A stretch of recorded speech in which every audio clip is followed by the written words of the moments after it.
Halo, halo. Apa kabar Anda semua? Semoga selalu dalam keadaan sehat walafiat. Ini dari hari ke hari kalau kita lihat negara kita ini makin makin seru gitu dan makin menunjukkan bahwa kalau dulu zamannya Pak SBY itu disebut autopilot dan meskipun istilah ini salah ya karena mode autopilot itu justru mode paling aman gitu loh dalam penerbangan kan ya. Kalau ini apa ini ya? Ya sama sekali nggak ada pilotnya dan terlalu banyak pilot. Kalau dalam manajemen orang disebut apa? Too many chief, no Indian, gitu ya, Bung Rocky ya. Ya, Ini ada pilotnya ada, ya, cuman ya. seat belt nggak ada tuh. Jadi Oh, gitu ya. sama emergency exitnya itu nggak pernah Macet. diperiksa tuh kecepatan. Tapi kita mau lihat bagaimana satu keadaan yang memungkinkan orang berpikir nyampe nggak Nah, ini lewat mendaratkan dasar. itu intinya. Ya, ya. Ya, jadi mungkin aja nggak nyampe di landasan, udah autopilot, semua peralatan betul. Tetapi satu-satunya sinyal yang memungkinkan orang mendarat adalah cuaca yang tidak berubah di dalam menit-menit terakhir kan. Nah, begitu Ya. ada, kan sering aja tuh badai tiba-tiba naik dan dalam 1-2 detik flipping dia, lalu pesawatnya oleng. Tapi Hmm. kita mau baca itu sebetulnya bukan untuk nakut-nakuti, tapi untuk melihat potensi memang bahwa itu memang akan terjadi. Persiapan-persiapan penundaan pemilu, upaya untuk mengkriminalisasi seseorang, segala fasilitas itu yang memungkinkan kita sebut sebagai badai di menit-menit terakhir pendaratan Iya, gitu. iya. Ini badainya untuk rezim atau badai untuk negara ini, Bung Rocky? Badai untuk rezim, kalau negara bagus-bagus saja. Jadi Iya. kalau badai buat negara kita semua cemas. Tapi kalau Hmm. badai hanya untuk rezim ya kita justru bergembira karena kelihatannya rezim ini hanya bisa disapu oleh badai opini publik dan opini Hmm. publik bisa tumbuh menjadi kekuatan sosial alternatif. Kalau ada yang memimpin menjadi semacam sebut aja control people power itu yang terkendali gitu. Kalau nggak terkendali ya chaos memang berbahaya. Tapi kelihatannya akan terkendali. Tetapi tetap dia mesti melalui fasilitas people power. Karena kalau fasilitas yang normal itu kan udah nggak mungkin. Rejim mencoba-coba menunda pemilu melalui lembaga-lembaga peradilan nggak bisa juga. Tentu sekarang masih diupayakan melalui sistem MPR. Maka nego antara beberapa tokoh elit dengan beberapa pakar tata negara kita mulai cium itu sedang berlangsung. Ya, ya. Bung Rocky, bukannya kalau chaos itu justru yang diinginkan oleh rezim karena bagaimanapun kemudian ada dasar mereka memperlakukan negara dalam keadaan darurat gitu. Ya, tapi rejim sekarang dia nggak punya kemampuan lagi mengendalikan chaos yang Oke. dia rencanakan itu. Kan itu masalahnya kan. Kan nanti apa yang mau ditetapkan misalnya ya chaos karena apa? Karena ekonomi orang nggak percaya. Chaos karena apa? Karena ketidaktertiban sipil, civil disobedience justru berlangsung untuk menanggapi ketidakutuhan rejim. Jadi kelihatannya negara atau sebetulnya Presiden Jokowi kehilangan kemampuan untuk mengendalikan keadaan. Dan Ya, itu artinya dimungkinkan untuk bahkan mempercepat pemilu sebetulnya. Jadi ya. kalau chaos yang direncanakan negara kan chaos untuk menunda pemilu. Kalau ini chaos bisa berbalik untuk justru mempercepat pemilu. Oke, ya. Jadi memang kita lihat ya terjadi hal-hal yang tadinya sama sekali kita tidak duga kan begitu ya.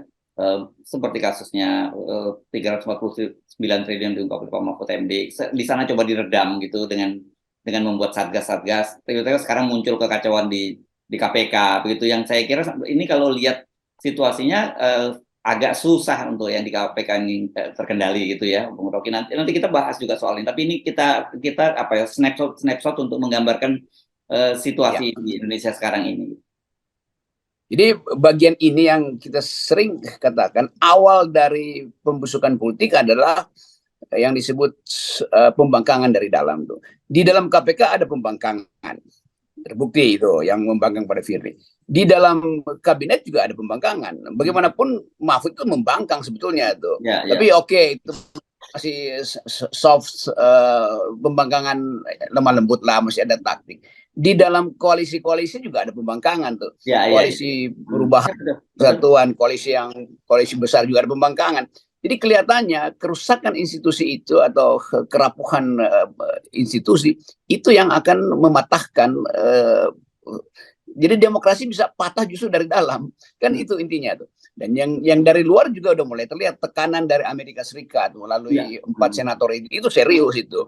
Jadi kelihatannya keretakan itu nggak bisa lagi sekedar ditempel pakai icon itu kan nggak mungkin lagi. Jadi memang udah ada yang disebut rejim fatigue. Nah, kalau dalam bahasa akademis kelelahan rejim fatigue.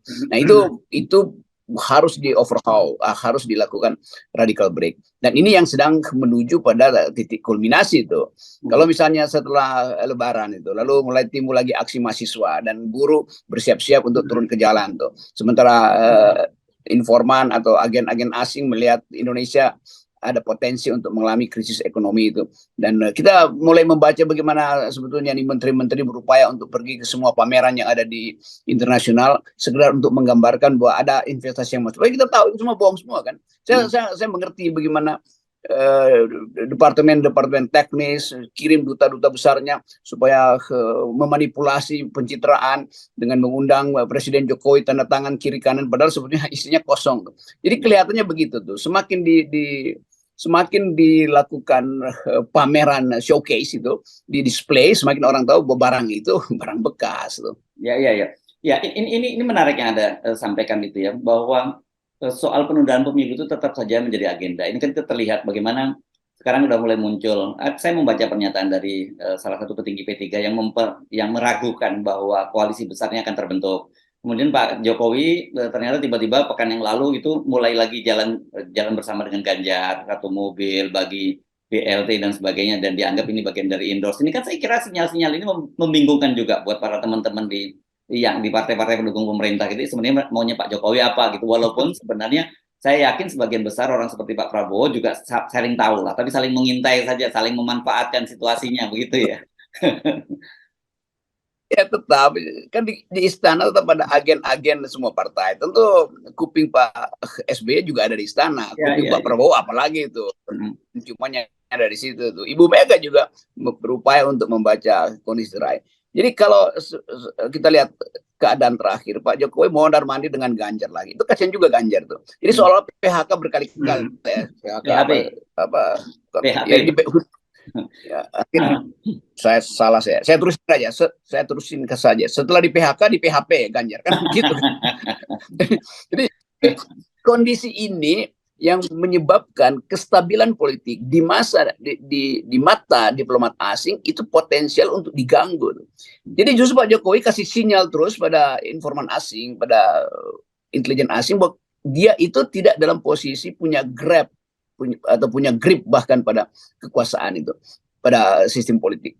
Ini yang saya kira ini sinyal pertama kenapa 4 senator dari Partai Demokrat Amerika dengan serius mempertanyakan apa isi atau apa komen negara terhadap kritikan soal undang-undang KUHP itu yang udah dikirimkan ke Menteri Luar Negeri, nggak ditanggapi, lalu diikuti dengan nota politik yang sangat keras pada Jokowi itu. Ini pertama kali di era Pak Jokowi Partai Demokrat Amerika melalui 4 senatornya mengkritik kebijakan hukum di Indonesia. Itu sinyal buruk bagi investor asing. Ya.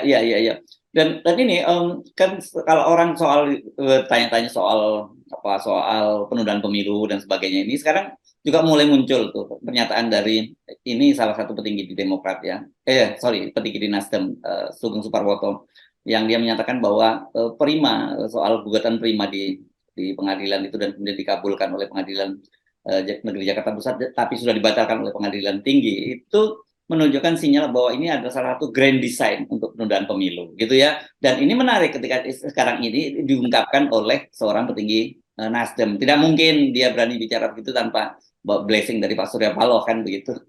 Nah ini pertama kali analisis kita di FNN dikonfirmasi oleh partai politik sendiri kan. Karena kita udah bilang ini grand design, tapi enggak mungkin ini soal otonomi dari pengadilan, enggak. Jadi kalau Nasdem melalui Sugeng yang adalah asisten khusus Pak Surya Paloh mengucapkan itu artinya kubu Anies memang udah terganggu bahwa memang tidak akan ada pemilihan umum yang memungkinkan Anies masuk melalui sistem yang resmi yaitu 20%.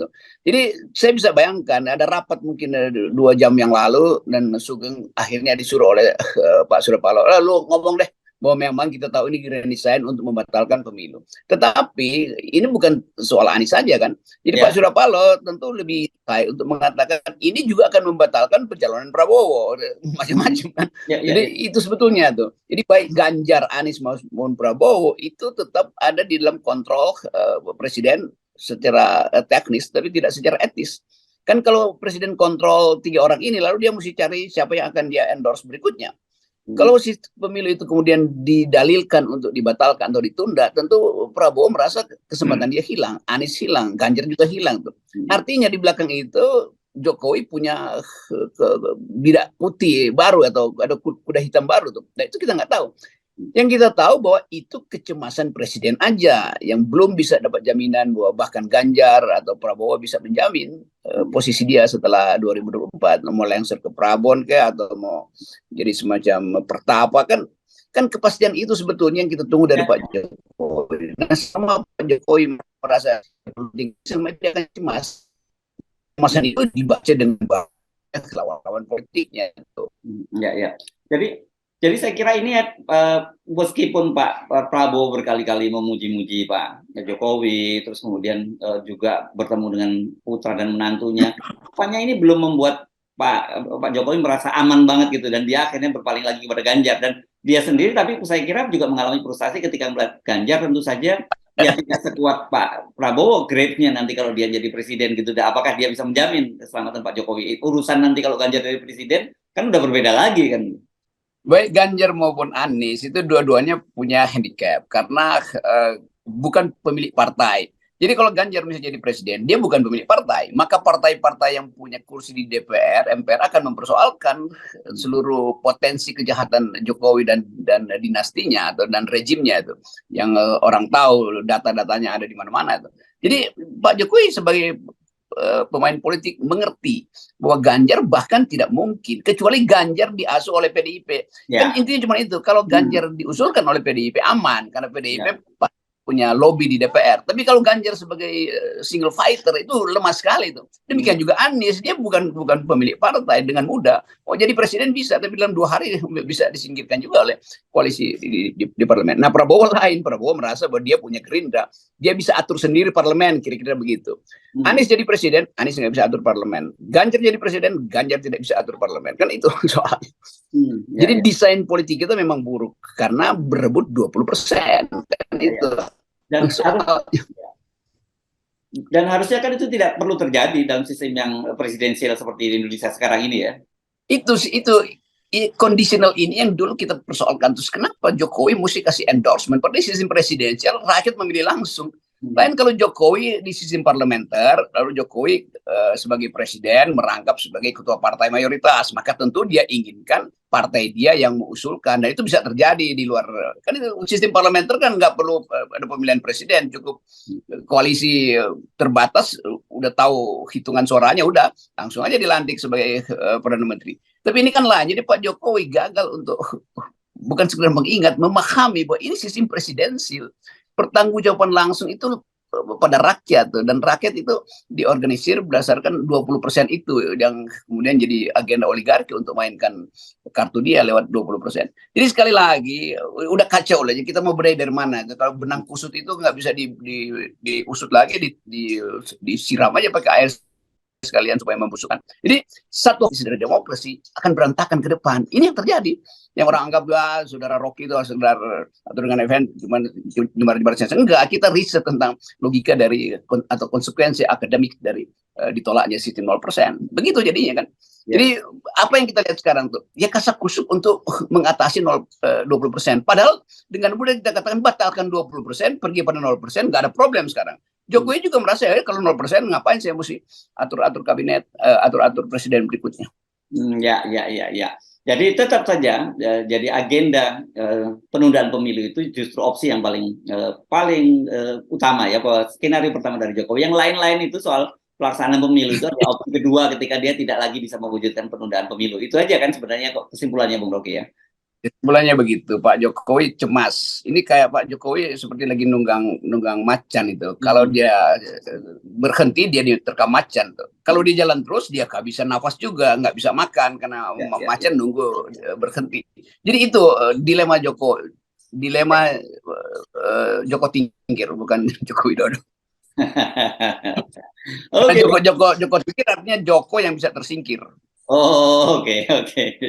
Oke, baik Bang Rocky. Tetap salam Oke, Norwegian. Yes. tetap nonton. Yes.